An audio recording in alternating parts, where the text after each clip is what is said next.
presque de l'info. C'est la revue de presque de Nicolas Canteloup. Et ce matin, c'est notre ami Guillaume Durand qui est avec nous. Bonjour Guillaume. Bonjour à tous. Alors les amis, on est crevés. Je vois la tête de Julie, Daphné, Marion. Merci. On a regardé. Oui, nous, ils emmerdent Macron, franchement. Non, mais que lui veuille bosser le dimanche, très bien, mais qu'il nous oblige pas, nous journalistes mondains, enfin, je parle pour moi, à bosser le dimanche. Le dimanche soir en plus. Non, mais regardez-moi Patrick Cohen, là, il nous l'a tout décalé. D'habitude, Patrick se couche à 18h30 normalement le dimanche.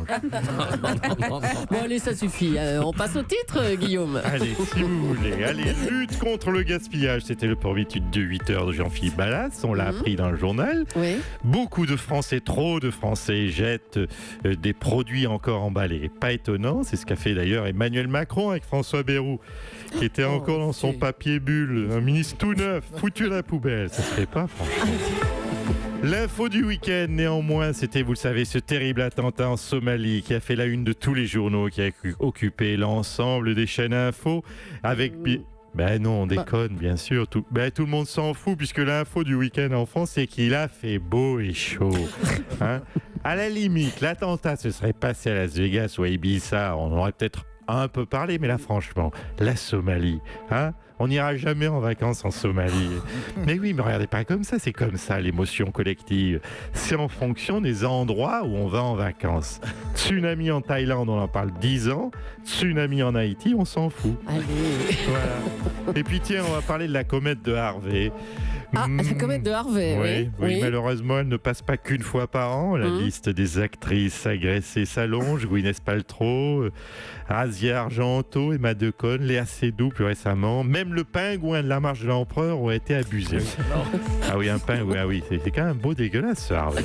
Allez, merci Guillaume, à bientôt. Bisous. On reçoit maintenant celui qui s'est exprimé hier soir lors de ce grand entretien télévisé. Bonjour Emmanuel Macron.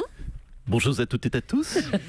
Bonjour à celles et ceux et celles, à chacun, à chacune. Bonjour à chapeau et à chapeau.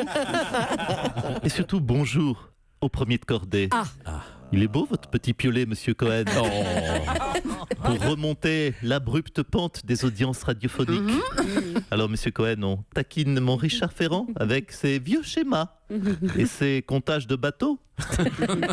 En tout cas, oui, vous voyez que j'écoute. Oui, bravo, merci. De vos petits TV. Écoutez, merci en tout cas de m'accueillir dans votre studio, disons votre studio moche d'Europe 1, sans tableau de street art sur les murs. Oui, ce qu'on a vu hier, oui. Alors, Emmanuel Macron, vous avez dit hier soir que vous étiez, je vous cite, indifférent aux commentaires.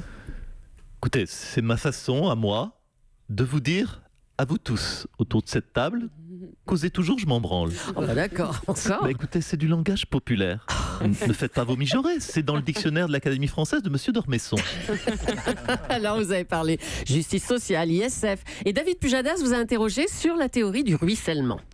Mais je ne crois pas au ruissellement. Ce que je veux que vous compreniez, ce que j'aimerais que vous compreniez, à l'impossible nul n'est tenu. Merci.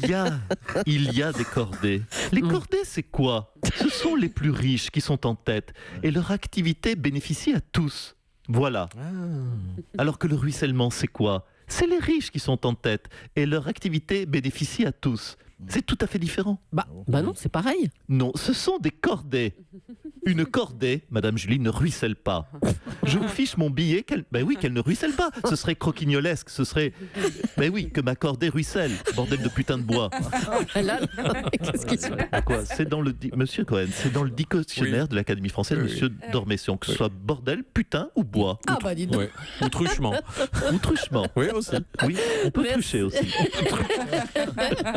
Merci Emmanuel Macron. C'est vrai que j'ai truché à la fin de mon débat. Bien truché. Avant sa conférence en Corée du Sud, il est passé débriefer la grande interview d'Emmanuel Macron. Bonjour François Hollande. Oui, bonjour. Vous l'avez trouvé bon, vous aussi alors? Oui, forcément. Mais moi aussi, vous savez, dans ces conditions, j'aurais été super. Monsieur Cabrol, rappelez-moi, tiens, devant tout le monde, par votre truchement, la température à Biarritz, Monsieur Cabrol, il faisait combien? Hier? Bon, c'est vrai que c'était folichon, hein. C'était estival, des températures carrément de mois d'août. Hein. Il faisait 31 à Biarritz, Daphné le confirme, 29 à Marseille, 28 à Bordeaux, Nelson à Marion-Lagardère. Et voilà. Tu sais, quand il fait un temps pareil, tu peux annoncer ce que tu veux. Il y a tout qui passe. Mais allez annoncer un gel des salaires aux Français quand vous venez de prendre la flotte non-stop depuis 3 mois. Et il y a un cul, Macron, je peux vous dire. Puis je vais vous dire, je suis colère. Je vais vous dire pourquoi.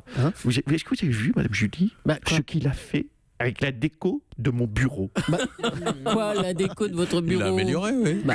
Amélioré, il a tout salopé, ma décoration. C'est quoi ces tableaux bizarres, ce tapis de moquette sous de table là? Il est passé où mon poster de Don Patillo? Elle est passée où ma collection complète de jouets Kinder Surprise collectés chez McDonald's, jour après jour, semaine à semaine? Dieu merci, ça a changé. Hein. Quand je pense au temps que ma chère Valérie Damido, par son truchement, avait passé sur cette décoration. Oui, mais vous souriez, c'est peut-être facile pour vous, mais des heures à maroufler. Il ne respecte rien. Non, mais admettez que cette décoration était croquignolesque.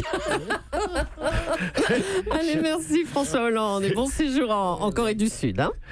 Nicolas Sarkozy est également avec nous ce matin. Bonjour. Elle était même croquignola-cabrantesque.